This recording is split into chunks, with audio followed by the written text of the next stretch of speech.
Okay, so like, admit it, we've all daydreamed about stumbling onto that one investment, the one that takes us straight to Easy Street, right? Right. Who hasn't?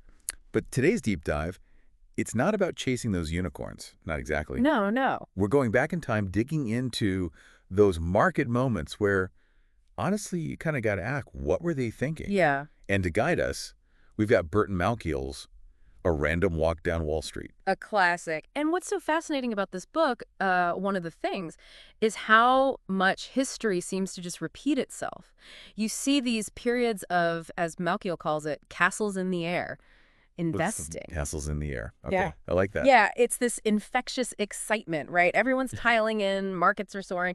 But then you look a little closer and you realize it's all built on not much, really, just speculation. It's like everyone's so caught up in the party, they forget to check if the foundation can even hold the weight of those castles. Exactly. And the aftermath, it can be brutal. Like, take the Dutch tulip mania back in the 1630s. A virus, right, creates these uniquely patterned tulips. Suddenly, boom, everybody and their cousin has to have one. Tulips, okay. Yeah, tulips. People are trading their homes, like literally their houses, for a handful of bulbs. Imagine your whole livelihood riding on a flower. I mean, it sounds almost comical looking back, but I guess it shows how powerful that market sentiment, that herd mentality can really be. Oh, absolutely. Was tulip mania like a one-off, or did this castles in the air thing pop up again? Oh, it's definitely not a one-off. Fast forward to 18th century England, you've got the South Sea Bubble. The South Sea Bubble, okay. This company, the South Sea Company, promises investors like crazy riches, all from trading in the South Seas. And get this, even the British king buys in. No way, the king. The king. So naturally, the stock goes through the roof. Okay, so this South Sea Company, they were actually onto something, right? They had the goods? Not even close. It was mostly smoke and mirrors, to be honest. No. Yeah, their ventures flopped, investors panicked, and, well, boom, the bubble burst. It's a good reminder that even kings, they can fall for the hype just like anyone else. But here's the thing, it wasn't just naive investors getting burned. It was that fear of missing out. That's what makes smart people do, well, not so smart things. They see the crowds, they see the prices going up, and they don't want to be left behind. Exactly. Okay, but these examples, they feel a world away, you know? Like, did this castles in the air thing ever hit closer to home? Are you kidding? Think about the roaring 20s here in the U.S., booming economy, credits flowing, everyone convinced the good times would never end. A recipe for disaster. Classic castles in the air scenario. And then, wham, the 1929 crash. It's honestly kind of eerie how often these patterns repeat. And it's not just ancient history, right? I mean, the dot-com bubble in the late 90s, early 2000s, that feels like the same story, different decade. Exactly. You swap tulips and South Sea trading for internet startups, same underlying forces, easy credit, exciting new tech, that fear of missing out. And boom, irrational exuberance followed by the inevitable crash. It makes you wonder, are we in a bubble even now? Ooh, good question. But we'll save that for later. Yeah. It's kind of wild how these historical patterns, they just keep popping up, right? Yeah, like we're hardwired to fall for the same tricks. Exactly. Makes you wonder, is it even possible to outsmart the market? To see those bubbles forming and actually, dodge them? The million-dollar question, right? For sure. Well, our trusty guide, A Random Walk Down Wall Street, it actually dives into two major schools of thought on this: fundamental analysis and technical analysis. Okay, so fundamental analysis, is that like looking at the actual company, the nuts and bolts? You got it. It's like being a financial detective. You're digging into a company's earnings, their assets, the management team, all those nitty-gritty details that give you an idea of its intrinsic value. Intrinsic value. So like what it's actually worth, not just the hype. Exactly. It's the difference between a company that's genuinely making money and one that's just really good at, spinning a good yarn. So the idea with fundamental analysis is to find those companies where the stock price is way lower than that intrinsic value. Like you're basically buying $1 for 50 cents. Okay, that makes sense. Sounds like a pretty solid strategy. But even with all that research, you're saying there's still no guarantee. That's the thing about the market, right? Right. You got those castles in the air. Right. Even if a company's got rock solid fundamentals, that market sentiment, that emotional wave, it can still throw everything off course. So it's like this tug of war between logic and emotion. All the time. And sometimes emotion just wins out. Okay, so what about technical analysis then? Is that where we get into all the charts and graphs and stuff? Bingo. Technical analysts, they believe they can predict those future price moves by looking at, well, past patterns. in the charts, the graphs, all that. So it's kind of like reading tea leaves, but for stocks. Pretty much. Okay, interesting. So they're looking for those trends, those, I knew it was going to go up moments. Exactly. But Malkiel, he's pretty skeptical. He says that while charts can be helpful, yeah, relying just on those past patterns to predict the future, it's a risky game. Which is interesting, because he's obviously done pretty well for himself in the investing world. Yeah. So he must have a different approach, right? He does. Malkiel's a big proponent of what he calls the random walk approach. It's the idea that short-term market moves, they're basically unpredictable. Unpredictable. Okay. They're like trying to time the market perfectly, buy low, sell high every single time. Yeah.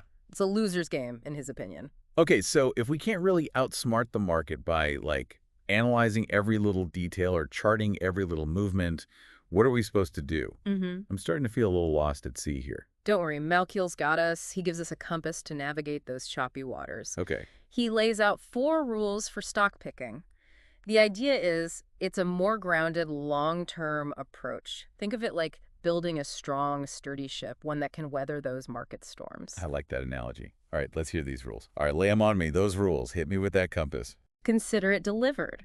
So Malkiel's first rule, it's all about focusing on sustainable earnings growth.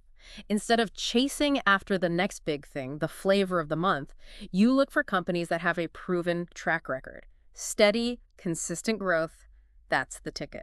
So not about finding a shooting star, more like hitching your wagon to a reliable workhorse. That's the idea. You want to see that upward trajectory year after year because that kind of growth, it compounds over time. That's what really builds wealth. It's the tortoise and the hare, Slow and steady, that's how you win the race. Makes sense.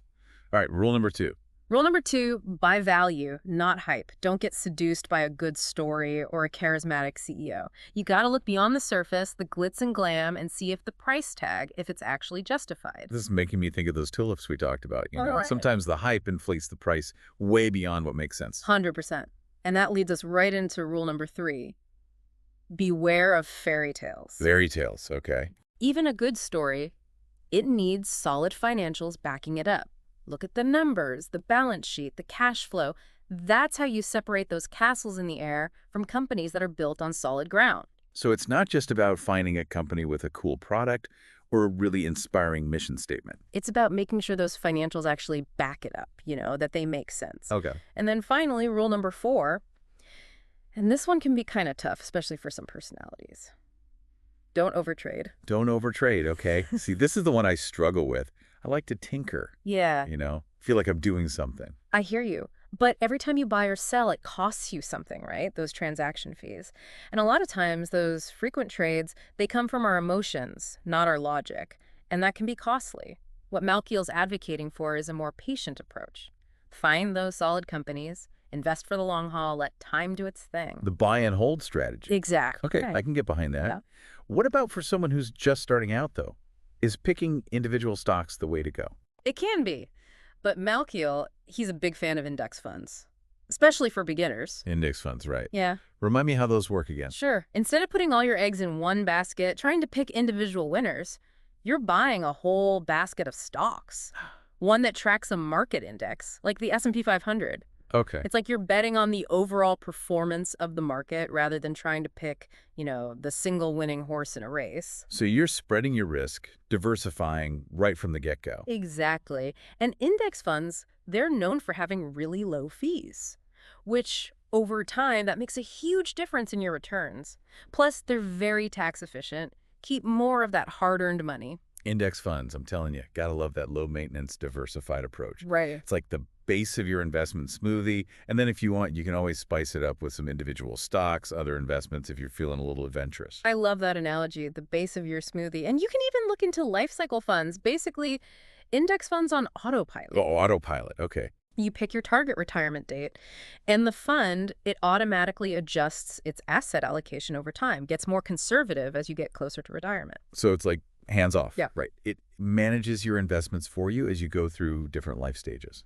I like that. It's a great option for people who want the benefits of indexing without having to, constantly monitor everything. Definitely.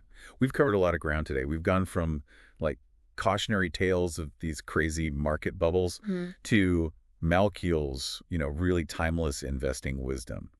And if I'm taking away one thing from today's deep dive, it's that investing, it's not about outsmarting the market. It's more about understanding those forces that are at play, Right. managing risk, For sure. and making decisions that, they actually align with your goals, your long-term goals. Well said. And sometimes it's the simplest approach, right? Like Yeah. those low-cost index funds, that can be the most effective. It's not about chasing those quick wins. It's about building that solid foundation for lasting financial well-being. I like it. Solid foundation. And on that note, I think it's time to wrap up this deep dive into investment strategies. As always, we encourage you to keep exploring, keep learning, and find that approach to investing that works best for you. Until next time, happy investing.